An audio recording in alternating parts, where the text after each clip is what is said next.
मैं मुख्य रूप से हमारी नागरा की महापौर बहन जो दिल्ली सुप्रीम कोर्ट में बहुत दृढ़ता के साथ पैरवी करती हैं, ऐसी बहन सीमा कुशवाहा और आदरणीय उदय सिंह जी, आदरणीय राघवेंद्र कुशवाहा जी, आदरणीय पंकज जी और आदरणीय हमारे मनीष सिंह कुशवाहा जी, आदरणीय रीना सिंह कुशवाहा जी और कार्यक्रम का संचालन कर रहे भाई मुकेश कुशवाहा जी। और जो अगर कोई नाम छूट जाता है तो लिखने वाले की गलती है। और उपस्थित सभी नन्हे मुन्ने प्यारे बच्चों के सभी माता पिताओं को भी मैं प्रणाम करता हूं। और आज का कार्यक्रम एक बहुत ऐतिहासिक कार्यक्रम है, क्योंकि मैं वैसे भी आप सबके बीच में विलंब से आया हूं, इसके लिए मैं आपसे क्षमा प्रार्थी हूं। 4:45 बजे, इसलिए आपके बीच में वैसे तो मैं आया था कि 2-3 घंटे रहूंगा और सभी माध्यम से करने की मेरी भी इच्छा थी सभी बच्चों को। अब चूंकि मजबूरी है, इतना अवश्य कहूंगा, ये कार्यक्रम हमारे लिए बच्चों के लिए बहुत महत्वपूर्ण कार्यक्रम है।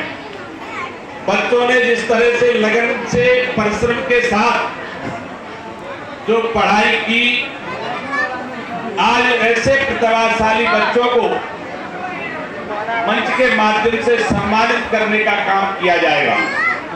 और इस उस टीम के वजह से मुझे भी यहाँ आने का अवसर मिला है और आप सबके दर्शन करने का भी मुझे सौभाग्य प्राप्त हुआ है।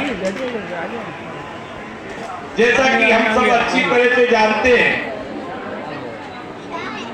कि जिस तरह से जीवन में शिक्षा का जो योगदान है, बगैर शिक्षा के हम जीवन में कुछ कर नहीं सकते।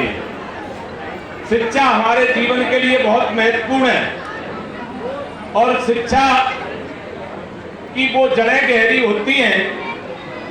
जैसा आपने देखा होगा कि जिस समाज और जिस परिवार के अंदर वो परिवार पूरा शिक्षित है, समाज पूरा शिक्षित है, तो शिक्षित समाज की एक मंच पे नहीं, कई ऐसे मंच और अवसर रहते हैं जहां लगातार उपस्थिति होती है। उस वजह से समाज की भी पहचान विभिन्न मंचों पर बढ़ती है। मैं आप सबको ये अनुरोध करना चाहूंगा कि अगर हम शिक्षित हैं, हम ठीक प्रकार से पढ़े लिखे हैं, तो हमारे समाज की उपस्थिति शासन में भी देखने को मिलेगी और प्रशासन में भी देखने को मिलेगी। और यहाँ हमारी शिक्षा कमजोर है तो हम प्रशासन में भी कमजोर होंगे और शासन में भी कमजोर होंगे। और कोई भी समाज की उन्नति, प्रगति, तरक्की में सबसे बड़ा अगर महत्वपूर्ण रोल होता है तो शिक्षा का रहता है। और शिक्षा के साथ साथ जैसे मैंने कहा कि हमारी शासन में पकड़ है, हमारी उपस्थिति प्रशासन में, तो हमारी हर बात शासन में भी बनती है, प्रशासन में भी बनती है। तो इसलिए विशेष रूप से शिक्षा के क्षेत्र में हमारी बहुत गहरी जड़ें होना चाहिए। यहाँ बच्चे बैठे, वर्तमान भविष्य दोनों है। भविष्य में हमारे बच्चे और प्रतिभाशाली बच्चे बने, इनको समाज के मंच पे नहीं, किसी भी मंच पर इनको सम्मान मिले, उस दिन इस समाज को और प्रसन्नता होगी। इसलिए आप सबको मैं ये भी अनुरोध करना चाहूंगा, देखिए आप इस बात को अच्छी तरह से जानते हैं कि महात्मा ज्योतिबा फुले, माता सावित्रीबाई फुले, इनका शिक्षा के क्षेत्र में इन्होंने पूरा अपना जीवन लगा दिया हमारे पिछड़े और कमजोर समाजों के लिए जिस तरह से हमारे महात्मा ज्योतिबा फुले माता सावित्रीबाई ने जो संघर्ष किया, कितने 200 वर्ष पहले, उस समय क्या स्थिति रही होगी, हमें उनका भी स्मरण करना चाहिए। देखिए, कई बार मैं एक बात विशेष रूप से ये कहना चाहूंगा कि कोई भी व्यक्ति किसी न किसी समाज में जन्म लेता है और जब पूरे सर्व समाज के लिए वो अपना जीवन लगाता है तो उस व्यक्ति को महापुरुष की और संत की उपाधि मिलती है। ऐसे ही महात्मा ज्योतिबा फुले ने, माता सावित्रीबाई फुले ने सर्व समाज को शिक्षा के क्षेत्र में आगे लाने का काम किया, शिक्षित बनाने का काम किया। मैं इसलिए कहना चाहूंगा, मंच पे भाई भगवान सिंह जी भी हैं, अन्य बहुत प्रतिष्ठित लोग हैं। देखिए, हमारे समाज में जन्मे हुए महापुरुष, इनके वजह से प्रत्येक समाज के बच्चों को सम्मान मिल रहा है। और मैं तो ये भी कहूंगा कि महात्मा ज्योतिबा फुले नहीं होते तो बाबा साहब भीमराव अंबेडकर जी को संविधान लिखने का मौका नहीं मिलता।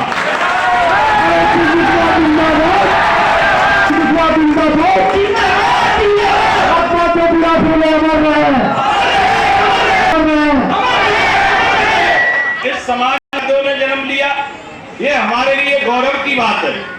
और विशेष रूप से मैं ये कहना चाहूंगा कि प्रतिभाशाली बच्चे परिश्रम कर रहे हैं, मेहनत कर रहे हैं, और आपको अगर सम्मान कोई दिला सकता है तो वो है परिश्रम। परिश्रम करोगे तो आपको हर मंच पे सम्मान मिलेगा। और परिश्रम करना हमारे जीवन में निश्चित रूप से प्रमुखता से रहना चाहिए। इसलिए मैं आप सबको ये अनुरोध करना चाहता हूँ। देखिए, राजनीतिक क्षेत्र में किसी भी पार्टियों में, हम लोग अन्य अन्य पार्टियों में भी काम करते हैं, हम अपनी सरकार के माध्यम से हमारे महापुरुषों के लिए, हमारे आराध्यों के लिए क्या बेहतर कर सकते हैं, ये हमारे विभिन्न दलों के जुड़े हुए लीडरों को सोचना पड़ेगा। क्योंकि इसका इतिहास अच्छा है, उसका वर्तमान भी अच्छा है, उसका भविष्य भी अच्छा है। उदाहरण के तौर पर मैं ये कहना चाहूंगा, जब मुझे विधायक बनने का मौका मिला, मंत्री बनने का मौका मिला, तो मैंने दमोह की धरती पे एक कार्यक्रम कराया था मुख्यमंत्री जी का, और केवल महात्मा ज्योतिबा फुले जी की जयंती पर वो कार्यक्रम था और बड़ा भव्य कार्यक्रम था। उस कार्यक्रम में केवल अतिथि सम्मानित थे और मुख्यमंत्री थे। मैं उस कार्यक्रम की अध्यक्षता कर रहा था। मैंने मुख्यमंत्री जी से कहा, जिस महात्मा ज्योतिबा फुले जी की वजह से, माता सावित्रीबाई फुले की वजह से हमारी बच्चियों को शिक्षा प्राप्त हुई, हमारी बच्चियों को आगे बढ़ने का मौका मिला, हमारे बच्चों को आगे बढ़ने का मौका मिला, उनकी जीवनी पाठ्यक्रम में नहीं है। तो जो बच्चे किताब खोलते हैं, कम से कम इनने शिक्षा के लिए पूरा जीवन लगाया, उनकी पाठ्यक्रम में जीवनी अवश्य होना चाहिए। तो आपको जानकर खुशी होगी, प्रसन्नता कर दिया है। सारे समाज के बच्चे पढ़ते हैं कि महात्मा ज्योतिबा फुले, माता सावित्रीबाई फुले का ये योगदान है। जहाँ पे भी अवसर मिले तो निश्चित रूप से महापुरुषों की बात करें, समाज की भी बात करें, यही हमारा आधार है। और विशेष रूप से आपको एक और खुशखबरी देना चाहूंगा। देखिए, व्यक्ति किसी भी समाज में जन्म लेता है, महापुरुष की उपाधि जब मिलती है, जब सर्व समाज की चिंता करता है। आपको यह जानकर प्रसन्नता होगी, विशेष रूप से सांसद बनने का मौका मिला।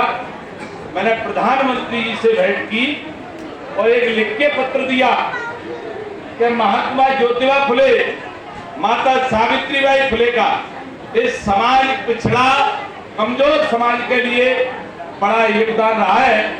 इस योगदान के वजह से हम लोगों को सदन में आने का मौका मिला है। इसलिए महात्मा ज्योतिबा फुले की जयंती सरकार के माध्यम से पूरे देश में धूमधाम से मनाई जाना चाहिए।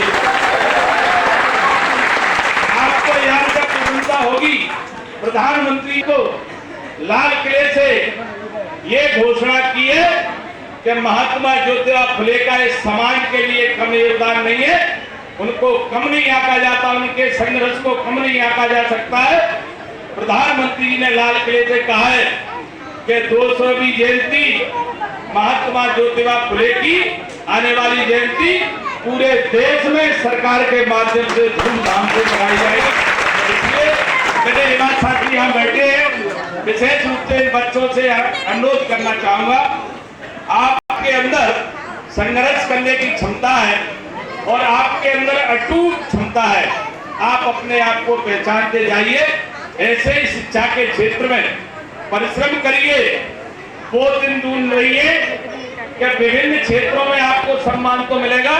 ये समाज के प्रतिभाशाली बच्चे ऐसे हैं, मुझे पूर्ण भरोसा है ये शिक्षा के क्षेत्र में तो निश्चित रूप से आगे बढ़ेंगे। ये ऐसी हिम्मत रखते हैं, आप सब ऐसी ताकत रखते हैं, आप चांद पे भी झंडा फहराने की क्षमता हमारे समाज के लोग रखते हैं। इसलिए इस अवसर पर मैं प्रतिभाशाली बच्चों को बधाई दूंगा। अच्छे कार्यक्रम के लिए मैं पूरी टीम को बधाई दूंगा और आप सबसे ये प्रार्थना करना चाहूंगा, मुझे ग्वालियर निकलना है, आप जब भी आदेश करेंगे अब की बार मैं पर्याप्त समय लेके आऊंगा। आप सबको बहुत बहुत धन्यवाद।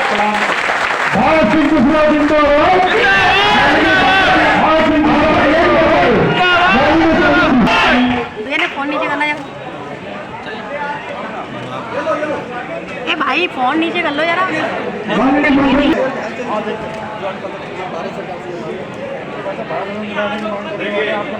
ले लिया, जाओ पहले शांति रहो। ले लिया भी, पीछे खड़े होकर ले।